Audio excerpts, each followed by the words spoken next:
सोचो, एक युवा बीमार हो जाए, उसको सरकारी अस्पताल में ले जाया जाए, वहाँ पर भर्ती किया जाए।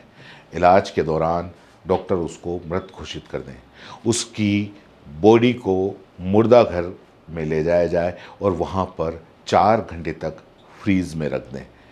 उसके बाद डॉक्टर आए, पोस्टमार्टम करे, उसकी रिपोर्ट भी बना दे, मरने की वजह भी बता दे, और उसके अंतिम संस्कार करने के लिए उसको शमशान घाट ले जाया जाए। चिता पर लेटा कर जैसे ही आग लगाई जा रही हो, युवक की सांसें चलने लग जाएं, युवक हिलने डुलने लग जाए, युवक जिंदा हो जाए, तो आप क्या कहेंगे?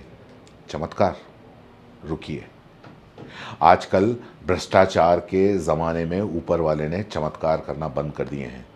ये चमत्कार नहीं, ये लापरवाही का सबसे भयानक और सबसे बड़ा जीता जागता डराने वाला नमूना है। इससे अच्छे अच्छे कांप जाएंगे। धरती के जो भगवान बने फिरते हैं डॉक्टर, उनको कहना पड़ेगा, भैया कुछ तो शर्म करो। जो खबर मैं बताने जा रहा हूं वो राजस्थान की घटना है। झुंझुनू के शमशान घाट की चिता पर एक व्यक्ति लेटा हुआ था। चिता में जैसे ही आग लगाई गई, वो व्यक्ति जिंदा हो गया। उसका शरीर हिलने लगा, सांसें चलने लगी। उसे तुरंत एम्बुलेंस में बिठाकर वापस उसको जिला अस्पताल पहुंचाया गया। आईसीयू में उसको ले जाया गया, बाद में उसको जयपुर रेफर किया गया। जानकारी के अनुसार झुंझुनू जिले में मां सेवा संस्थान के बगड़ स्थित एक आश्रय गृह है, उसमें रहने वाला रोहिताश, उसकी उम्र 25 साल है। उसकी गुरुवार दोपहर को तबीयत बिगड़ गई। रोहिताश अनाथ है, कोई आगे पीछे है नहीं, तो मुख बगीर भी है।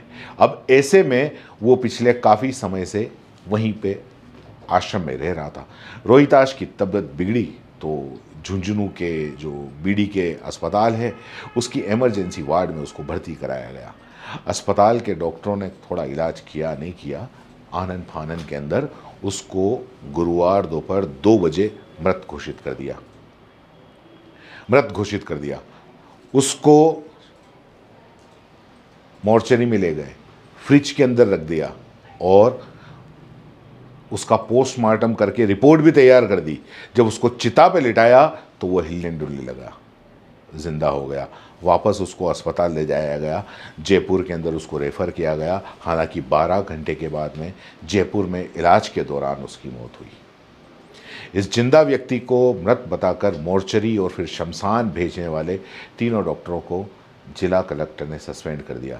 हालांकि मेरा ये मानना है कि इनको सस्पेंड नहीं करना चाहिए, इन पे मर्डर का मुकदमा चलाना चाहिए, क्योंकि इतनी बड़ी लापरवाही, एक जिंदा व्यक्ति को आप मृत घोषित कर रहे हो। ये झुंझुनू का सबसे बड़ा सरकारी हॉस्पिटल है, भगवान दास खेतान बीडी के हॉस्पिटल। ये गुरुवार की ये घटना है, मुख बगिर है। ये जो युवक है, बोल नहीं सकता, कुछ सुन नहीं सकता, इसके आगे पीछे कोई नहीं है। तो डॉक्टरों ने मतलब इसका इलाज भी इसी तरीके से करा। इलाज नहीं करते मतलब आपने उसको मृत घोषित करके उस मोर्चरी के अंदर भिजवा दिया। डीप फ्रीज के अंदर 4 घंटे तक उसको रखा और शाम को करीब 5 बजे जब उसका अंतिम संस्कार किया जा रहा था तो अचानक उसकी बॉडी के अंदर मूवमेंट हुआ और उसकी सांसें चलने लगी। और उससे पहले बीडी के और बाद में जो जयपुर के एसएमएस हॉस्पिटल के अंदर ले जाया गया। तो ये आखिर ये कैसी लापरवाही है और किस तरीके से ये डॉक्टर काम कर रहे हैं? क्योंकि व्यक्ति के आगे पीछे कोई बोलने वाला नहीं है, कुछ करने वाला नहीं है, तो आप जिंदा व्यक्ति को, जिंदा युवक को आप मृत घोषित कर दोगे? आप में इतना भी पेशेंस नहीं है कि कोई अगर बीमार है, कोई जीता जागता इंसान है, उसके सही तरीके से उसकी जांच की जा सके? मतलब दोपहर 2 बजे आए, आनन फानन के अंदर उसको मृत घोषित कर दिया और उसको मृत घोषित करने के बाद में उसको मोर्चरी के अंदर भी भिजवा दिया। पुलिस बुलाकर पंचनामा उसका बनाया गया और शव को एम्बुलेंस की मदद से वापस शमशान घाट भेज दिया गया। तो ये काफ़ी चौंकाने वाला और एक डरा देने वाला वाकया है। और इसमें एक और चीज आप देखो कि एक डॉक्टर ने मृत घोषित करा, दूसरे ने पोस्टमार्टम कर दिया। अगर पोस्टमार्टम करने वाला डॉक्टर अगर सही मानों में सही तरीके से उसका पोस्टमार्टम करता तो वहीं पता चल जाता कि यह युवक जिंदा है। उसने भी क्या किया कि उसने बिना पोस्टमार्टम किए रिपोर्ट तैयार कर दी। अब आप सोचिए कि बाकी के जो पोस्टमार्टम होते होंगे वो किस तरीके के होते होंगे, उसकी उनकी जो रिपोर्ट है वो कैसी तैयार होती होगी। क्योंकि ये सबसे बड़ा सवाल उठ रहा है कि राजकीय भगवान दास जो खेतान हॉस्पिटल है उसमें रोहितास का पोस्टमार्टम दरअसल हुआ ही नहीं था। अगर पोस्टमार्टम हुआ होता तो वो जिंदा बचता ही नहीं, इतनी काट फाट हो जाती है। या फिर पोस्टमार्टम हुआ होता तो उस वक्त डॉक्टर को ही पता चल जाता कि इसकी सांसें चल रही हैं। एक डॉक्टर ने सही से जांच नहीं किया, कम से कम दूसरा डॉक्टर जांच कर लेता। और सवाल अब यह भी है कि अगर पोस्टमार्टम नहीं हुआ तो फिर रिपोर्ट कैसे बना दी।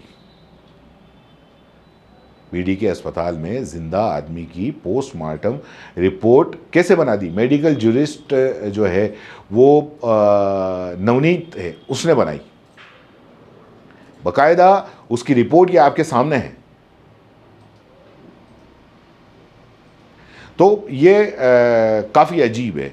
मतलब आप इसको देखिए कि उसके अंदर इस पोस्टमार्टम रिपोर्ट के अंदर बकायदा ये लिखा हुआ है कि इसके फेफड़े फेल हो जाना और सीओपीडी यानी कि टीबी की बीमारी से मौत होना बताया।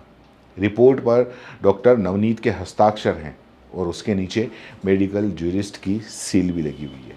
कमाल है। ये लापरवाह डॉक्टर कौन कौन है उनको भी आप पहचान लो। ये डॉक्टर जो हैं डॉक्टर जाखड़, इन्होंने इमरजेंसी में सबसे पहले मरीज को देखा था, इन्होंने मृत घोषित कर दिया। डॉक्टर योगेश कुमार जाखड़ चिकित्सा अधिकारी जो मेडिसिन के हैं, सामुदायिक स्वास्थ्य केंद्र मैंड्रेला में पोस्टिंग है, लेकिन ये वर्तमान में बीडी के अस्पताल झुंझुनू के अंदर प्रतिनियुक्ति पर हैं। ये हैं डॉक्टर नवनीत मील, ये चिकित्सा अधिकारी हैं बीडी के अस्पताल में झुंझुनू में। इन्होंने पोस्टमार्टम रिपोर्ट बनाई है। नवनीत मील ने जिंदा मरीज के पोस्टमार्टम की खानापूर्ति की है। इसमें यह सामने आया कि जो बागड़ पुलिस की तहरीर पर डॉक्टर मील ने पोस्टमार्टम किया और उसके बाद में समिति के सदस्यों को मृत बताकर उनको सुपुर्द कर दिया। ये हैं डॉक्टर संदीप पचार, ये बीडी के हॉस्पिटल में पीएमओ हैं, चर्म रोग विशेषज्ञ हैं। इनकी लापरवाही सामने आई है। इन्होंने देर रात तक मामले को दबा कर रखा और किसी सीनियर अधिकारी को जानकारी भी नहीं दी। कलेक्टर ने कहा कि इतना बड़ा घटनाक्रम हुआ, पीएमओ ने कोई जानकारी नहीं दी। उन्हें सबसे पहले कलेक्टर को एसपी ने बताया और इसके बाद में पीएमओ से पूछा, तब उसने बताया। रात को कमेटी गठित की और रात को ही डॉक्टर्स पर एक्शन लिए। जिला कलेक्टर राम अवतार मीणा ने बताया कि पूरे मामले की जांच के लिए कमेटी गठित की थी, पीएमओ की रिपोर्ट भी मांगी गई थी और पूरे मामले से मेडिकल डिपार्टमेंट और सचिव को जानकारी दे दी गई है। इनके बयान भी हैं, आप सुनिए। आगे भी कमेटी बनी है, विभाग एक कमेटी के माध्यम से लापरवाहों की जांच कराएगा और जो तकनीकी विशेषज्ञ वो देखेंगे कि किस लेवल पर किसकी लापरवाही से ये प्रकरण हुआ। ये गंभीर लापरवाही है और इसको हम सामान्य नहीं ले रहे हैं। इस संबंध में मैंने अवगत करवाया गया और बहुत सख्त कार्रवाई करेंगे और इसके पूरे अस्पताल में अन्य भी मैं ये देखूंगा कि किस तरह से ये लोग डॉक्टर्स लोग क्या क्या लापरवाही करते हैं। देर रात को ही जिंदा जिला कलेक्टर जो है उन्होंने जिंदा युवक को मृत बताने वाले डॉक्टर योगेश जाखड़, नवनीत मील और पीएमओ संदीप पचार को सस्पेंड कर दिया। तो ये एक बहुत डरा देने वाला हादसा है और इस पे सरकार को और प्रशासन को इस पे देखना चाहिए कि आखिर ये किस तरीके से। आप इस मामले में क्या कहेंगे, नीचे कमेंट बॉक्स में ज़रूर बताएं। धन्यवाद।